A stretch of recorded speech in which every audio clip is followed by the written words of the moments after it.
Hello and welcome to another installment of Carolingia's Test Kitchen.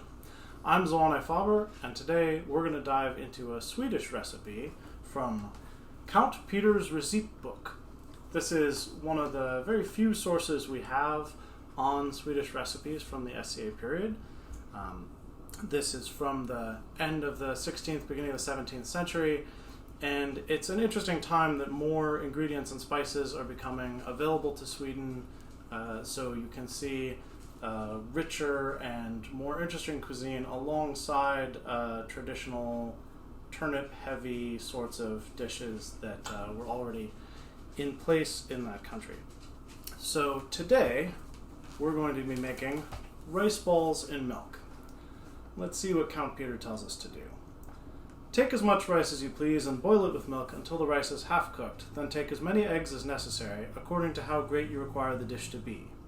Beat the eggs well, put the half-cooked rice in them together with good grated wheaten bread, a little mace, cinnamon, a little pepper, currants, pounded almonds, a little sugar and rosewater, mixing all these things well together into a thick porridge. Then add as much milk as you care to. Leave to stand for a good while, boil well, and then while the milk is seething, add the mixed rice to it 1 spoonful at a time. Now let it boil slowly until the dumplings achieve firmness. Add a little salt and fresh butter to the milk, plus a little rosewater, and if it thickens, dilute with a little hot milk, and putting the dumplings neatly aside, not squashy, serve on a dish. As usual, we've never cooked this recipe before, so let's see what happens. First up, we need to cook our rice in some milk. So I'm taking 1 1/3 cup of rice and 2 cups of milk. That's a little bit lower than the usual amount of liquid you would use because Count Peter tells us to only cook the rice halfway. So we're just going to combine these in a pan and we'll cook for a few minutes to see how long it takes for it to absorb that liquid. Alright, we've cooked this rice and milk, bringing it to a low simmer on medium-low heat, and then take it down to the lowest possible heat so that the milk doesn't scald as it absorbs into the rice. Now I tested this a couple of minutes ago and the rice was still crunchier than we wanted, so I added another 3/4 cup of milk for 2 3/4 cup in total. And now you can see that the rice is very soft and has puffed up from absorbing all the milk, though it's still a tiny bit chewy, which is what we want for this recipe. This took approximately 25 minutes in total. Alright, now that this is cooled for a couple minutes, we're going to mix in the other ingredients that give flavor to this rice dish. So, we're going to start with 2 beaten eggs. Just gently stir that in.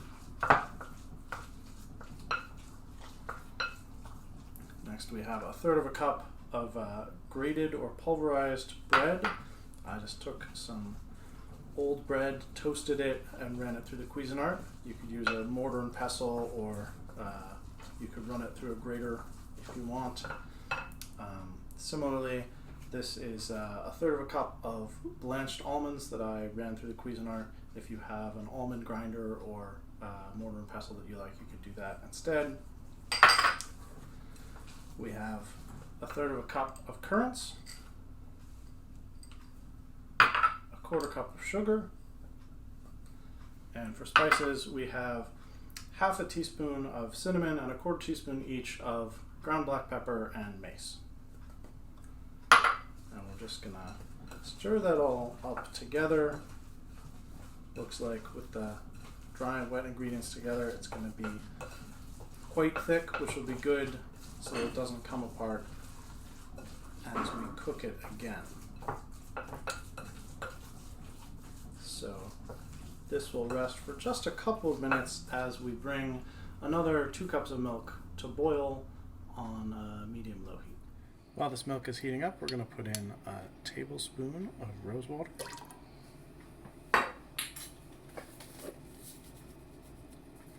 a 1/2 teaspoon of salt, and a tablespoon of butter. Now that this milk mixture has come to a simmer, we're going to carefully ladle in rounded tablespoons of our rice mixture, letting them seethe in the milk.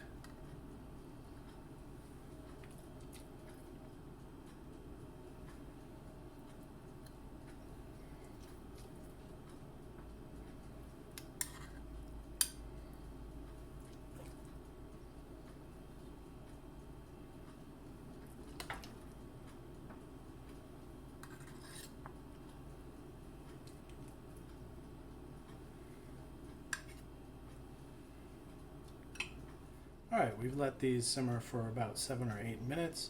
You can see they've started to hold their shape a little better. They're definitely still delicate.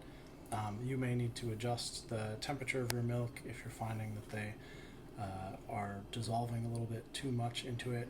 And so now we're going to just gently scoop them out. You can do this with a spoon. If you do have a basket like this, I would definitely recommend it. And we'll place them on a plate to cool.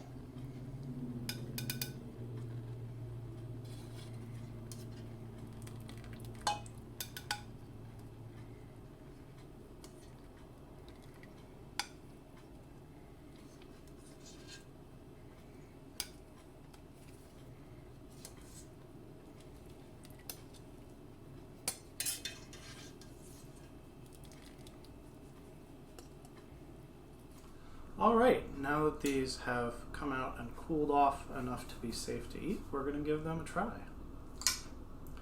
So I can see already that they're holding together quite well.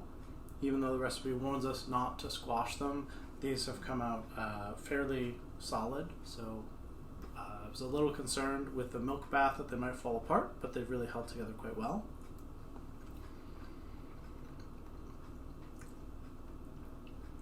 It's a good combination of flavors. It's a little bit reminiscent of an Indian kheer or other rice pudding with fruit. It's not as sweet as some of those dishes, so depending on your taste, you might want to add more sugar than I have here.